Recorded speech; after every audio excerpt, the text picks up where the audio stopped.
Of course, here we're out there, we're trying to, elect people to public office, and we're going to save things, we're going to save America because we're going to elect Bob Dole to the president. He's a 33rd degree Mason.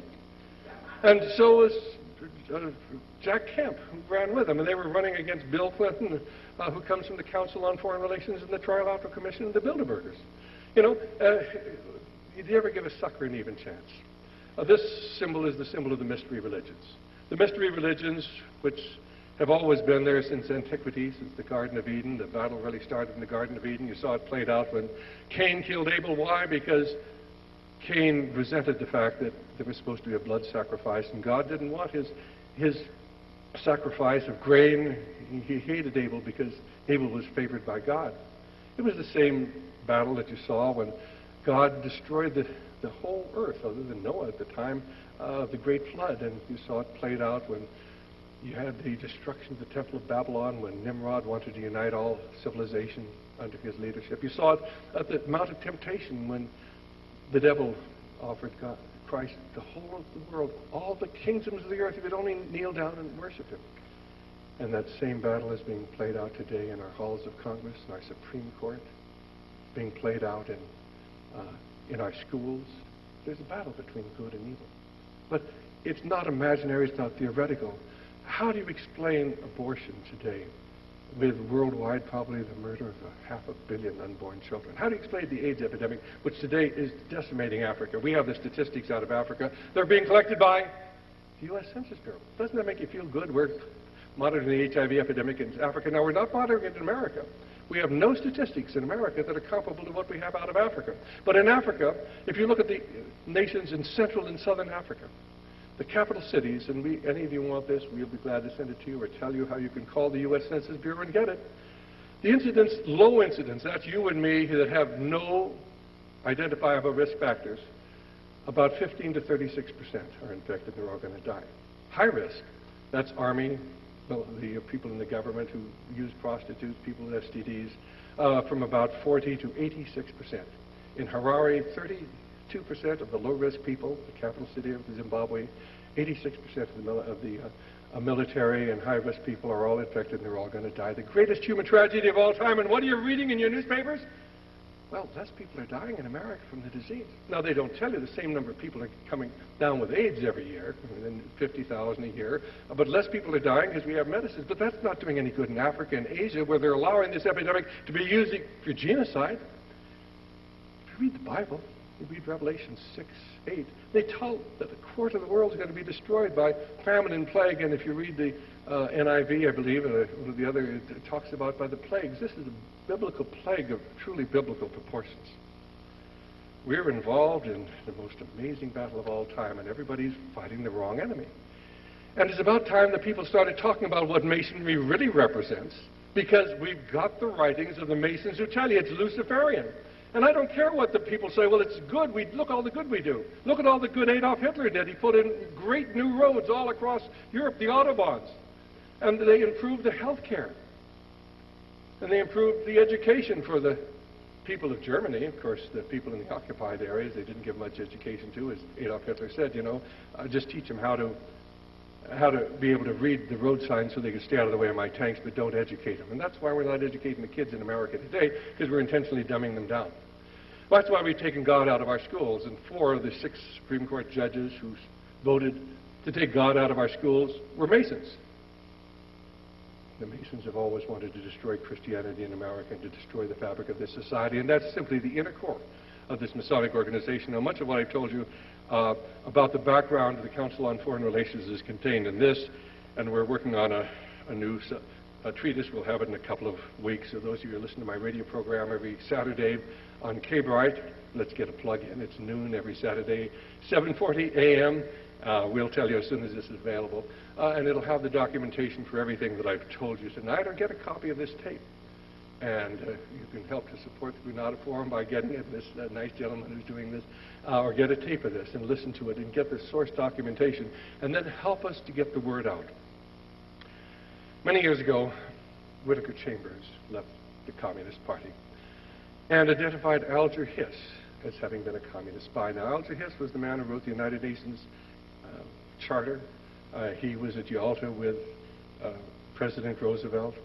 He was the president of the Carnegie Endowment for International Peace. At the time, he was identified as a communist spy. And of course, Alger Hiss lashed out at Whittaker Chambers and said what a mean, demeaning little man he was. And he was sort of fat and dumpy. He really wasn't very good looking. He didn't have very nice teeth. And of course, Alger Hiss was a member of the aristocracy, who was also deeply involved with this whole world occult movement.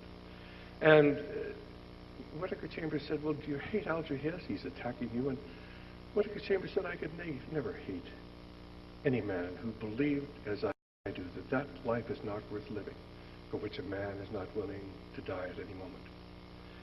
And it's very reminiscent of the words of a man named Jim Elliot, who was a missionary who went into Central America to bring Christianity to the savages there. And he died on his last trip in, but shortly before that last trip, he was asked, well, aren't you afraid of the danger? And he said, no. He said, that man is no fool who gives that which he can never keep to gain that which he can never lose.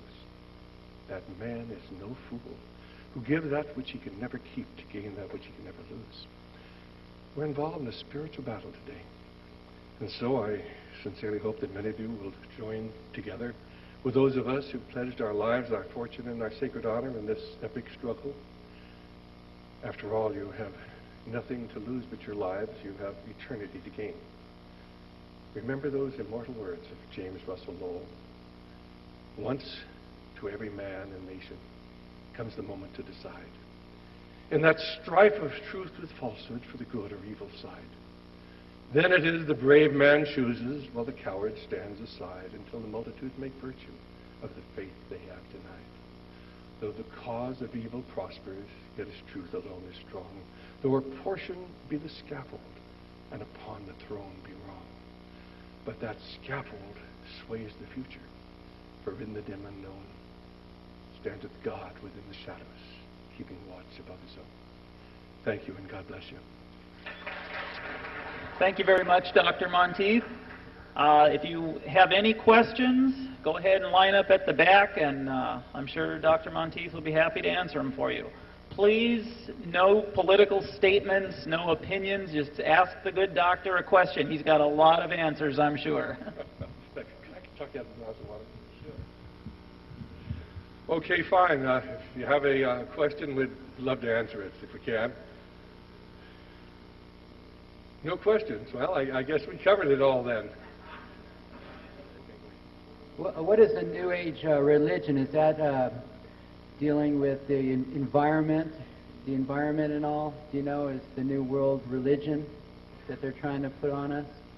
Oh, what about the environment, its relationship to the New Age and the New World religion? Is that the question? Yeah. Well, that's it. I mean, they're using the environment to justify all sorts of increased government control. These people really have a worship of Mother Earth. They've substituted a worship of the God of the heavens for the earth. And it's paganism, and it's this old idea that we are all one.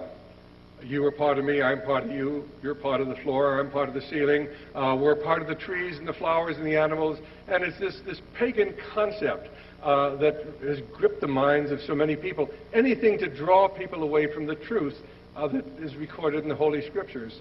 Now, you have to understand that the environmental movement is largely being funded by the great foundations, the Lawrence Rockefeller Foundation. You go into the background of the funding of the environmental movement, and it comes right out of our great corporations. And why are even many of the corporations that are being impacted by the environmental movement funding it? Because they're not as interested in profit as they are in increasing the power of government over the lives of the people. And of course, the whole environmental movement then gets into sustainable development. Key phrase. What it really means is we got to kill off a lot of people so that we don't use up so many of the natural resources. And that is the major motive behind the genocide that is going on in the world today. And if you haven't got a copy of my little monograph on population control, we can either give you one or you can send it and we'll send it to you. But it's vitally important that people get that, understand that there is genocide going on throughout the world today, and it all ties into the environmental movement, the outlawing of DDT. DDT was not outlawed because it was entering the food chain, because it was killing people. It was outlawed because it was saving lives, and we give you the documentation on that. Alexander King from the Club of Rome talked about the tragedy that DDT was saving so many lives in Guyana. And Worthing, I think that's his name, actually had talked about how his major objection to DDT was because it was keeping people from dying.